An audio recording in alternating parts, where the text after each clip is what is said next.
I'm Hyunse. I'm working for the business development team in Korea.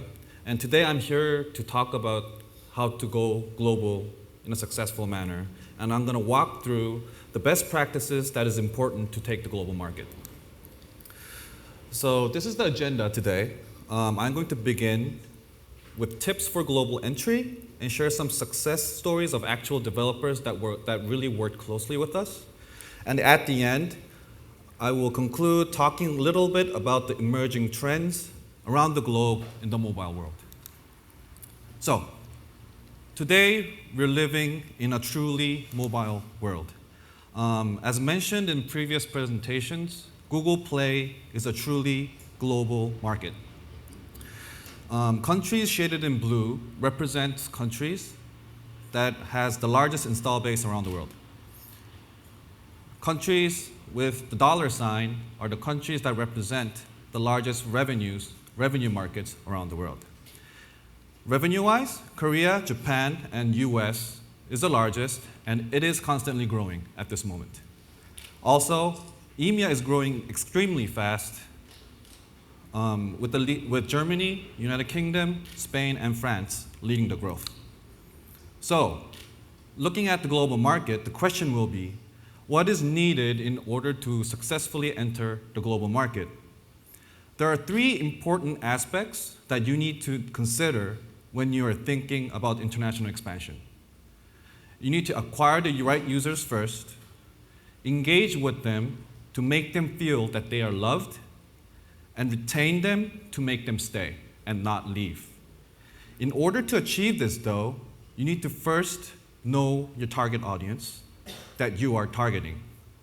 So, what do I mean by know the audience?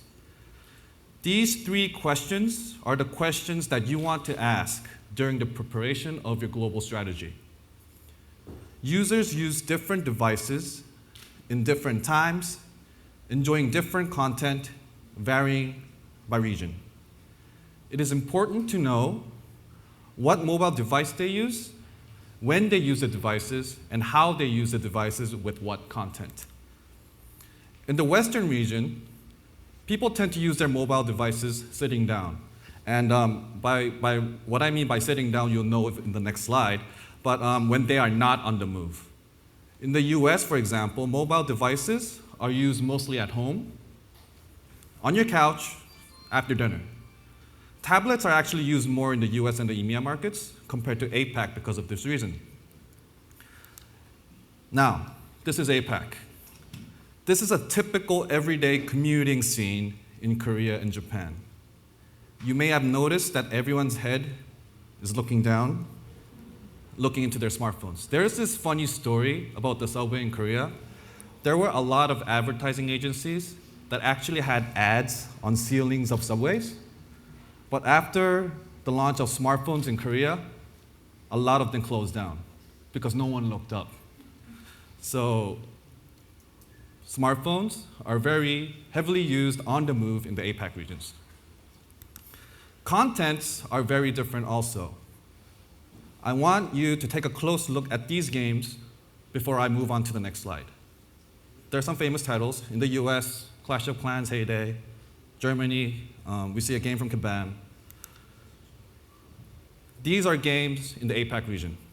Now, in Korea, gamers tend to enjoy 3D, cartoonish, realistic, online, heavy action multiplayer games. And gamers are mostly composed of core users. In Japan, you see a lot of dragons. You see a lot of anime, and they are mostly composed of hybrid genres. Now, after knowing your audience, you are now prepared to enter the global stage. I'm going to take you through this journey step by step. The first thing you want to do is acquire your users by letting the users know that you really care about them. When thinking about international expansion, it is very important to keep the APK size as small as you can. The smaller the size, more likely the chance for the users to download your app or your game. Well, in Korea, you can download 1 gigabyte in 30 seconds, but if you think about Southeast Asian countries, it actually takes about 5 to 10 minutes to download an APK smaller than 50 megabytes. So keep your size small if you're thinking of global expansion. The next thing that you want to think about is designing your icons. Designing icons that stand out, that is appealing to the users, is extremely important because on the Play Store, remember that the first impression of the users towards your app or game is through the icons. Some developers actually use our developer console and have different icons by region, trying to match with the local tastes as much as possible. So this is Eternity Warriors 3 by Glue Mobile. On the left is the icon used in Korea, and on the right is the icon used in the United States. So I talked to the country director of Glue Mobile and asked him, why did you use a female character for Korea for your icon? And his answer was, after studying the Korean gaming market, he realized that it is important to target the high ARPU male gamers of Korea that enjoy playing female characters over male. Upon launch, it was able to acquire a lot of hardcore gamers, which brought a successful launch in Korea for Eternity Warriors 3. In addition to icons, you need to make the titles relevant to the local audience. This is an example of a game called Ace Fishing Wild Catch, developed by Come To Us, a Korean developer. The Korean title actually doesn't mean Ace Fishing Wild Catch. Instead, if I translate it, it translates into God of Fishing, which is not really appealing to the Western markets. God of Fishing, I mean. But if I translate Ace Fishing Wild Catch back into Korean, it doesn't make any sense. So it is really important to make the titles right for the local audience that you are targeting. Screenshots are very important also. It is important to localize them, and users, especially in APAC, do not like unlocalized assets. It actually makes them move away from the app's details page the moment they realize that the screenshots are not localized into their language. These are screenshots of a trends curation app called Vingle, and they did a great job in actually localizing their screenshots across different regions. For games, these are screenshots of popular games in Korea, Japan, and in the US. For Korea and Japan, developers tend to use screenshots with characters and art that are very distinct and very stylized. In the Western market, characters and visuals are more realistic compared to that of Korea and Japan. Now, if you take all these steps and are ready for the global launch, the Google Play team is here for you to expose your global content through our Play stores across regions. What you see now are the Play stores in Japan, Korea, and in the United States. We are here to help you to acquire real users all around the world. Now, once you successfully acquired your users, it is time to engage with them. You need to know your users that you acquired in order to do so. In Korea and Japan, pre-registration is a very popular way to engage users before launch. So what you do is, if a user registers before launch, they will receive a small in-app gift once the game or app is launched. And according to the developers in Asia, this tool is the most powerful tool to get the user into action even before launch. When designing a game or an app, you also need to think about the different UIs that different regions like.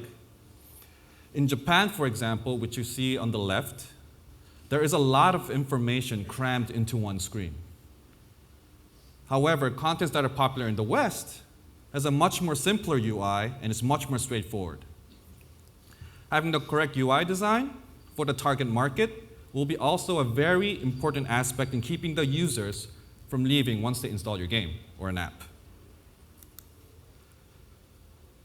When you localize, you need to be very careful and be very accurate. If you take a look at the Korean at the top, it looks pretty much the same, circles, squares, right? But there is a big error in the line break. So if I write this out in English, hi, my name is Mick Ho. So the line break is right in the middle of Michael, which can be very disturbing to the Korean users. And especially in APAC, users are very sensitive about language. So it is very important to localize accurately to make the users feel that they are being loved. And Brahim mentioned this. Pricing is also very important. The 99 cents is for the dollar, the euro. But in Korea and Japan, it all ends with a zero. Regarding monetization of games, it is also very different across regions. In the Western markets, users tend to use more money on in-app purchases, in speeding up progress, such as building buildings and upgrading them. This is a little different in APAC, though. Gamers in APAC spend the most money in the gacha system. Does anyone not know what a gacha system is? Oh, okay. It is a very popular in-app tactic that the APAC users use. Basically, it's like a lucky draw. Through this lucky draw, you upgrade your characters, you get equipment, you get 5-star rated shields through this lucky draw, and this is the most popular in-app tactic and the most popular in-app that the APAC users actually use money on. So, now that you have the users engaged, your next step is to think about retention. You have your users in action, and you don't want your losers to stop their action and leave. Globally successful developers provide customer service in languages that they support within their game or app. This is very important since it connects to your rating on the Play Store, which Brahim just showed you. And listening to user feedback of the global audience actually teaches developers a lot of new information, making them able to provide the best service for the regional audience. Notifications are powerful tools in user retention. It is important to design events and notify users so that they are constantly being entertained. Korean developers, for example, have events and updates once to twice every week in order to keep the users entertained. But when you design your events, you need to be very careful, and you need to make the events relevant to the audience that you're targeting. Valentine's Day, for example, as you look in the screen, it's a screenshot from Badland, developed by Frogmind, was used as a theme of their map during Valentine's Day. But this is not a big day in APAC compared to the US. So seasonal events tend to work well in the Western regions, but in the APAC regions, it's a different story.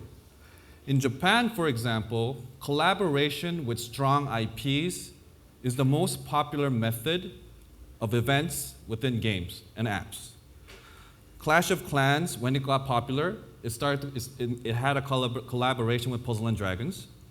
And Puzzle & Dragons is actually collaborating with Dragon Ball, which is the biggest anime franchise in Japan. In Korea, local celebrities are actually used in events. There's this game called Legion of Heroes. It's a very core MMORPG game developed by Nexon Company. They used actual popular celebrities and made in-game characters of them, again, targeting the high ARPU male gamers that enjoy using female characters for gameplay.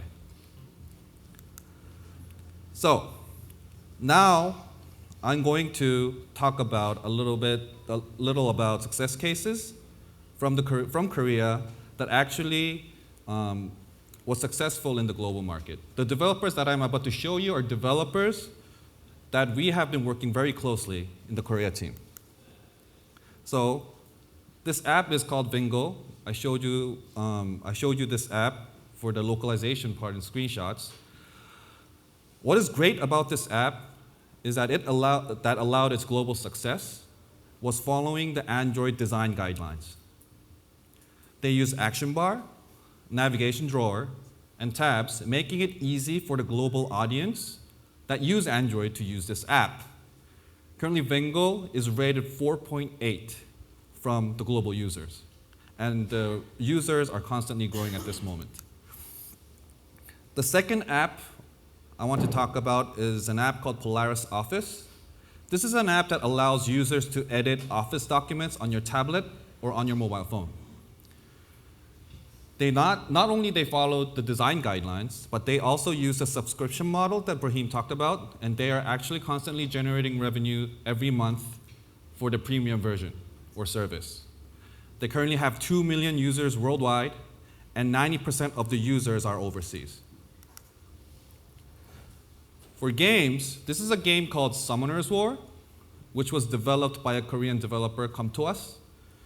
This game has around 3.7 current users at this moment, and it's mostly composed of users outside of Korea. They're holding regional events that I mentioned in my session, in-game for local users in different areas. They're providing customer support in 6 languages, and they're engaging with users through local communities. More than 60% of the revenue currently is generated by this game is happening overseas.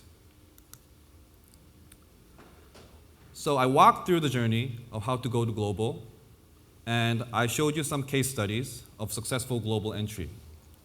Before I wrap up, I would like to talk about some emerging trends in the mobile world. Mobile devices are not phones anymore. They are the ultimate tool for high-quality entertainment content.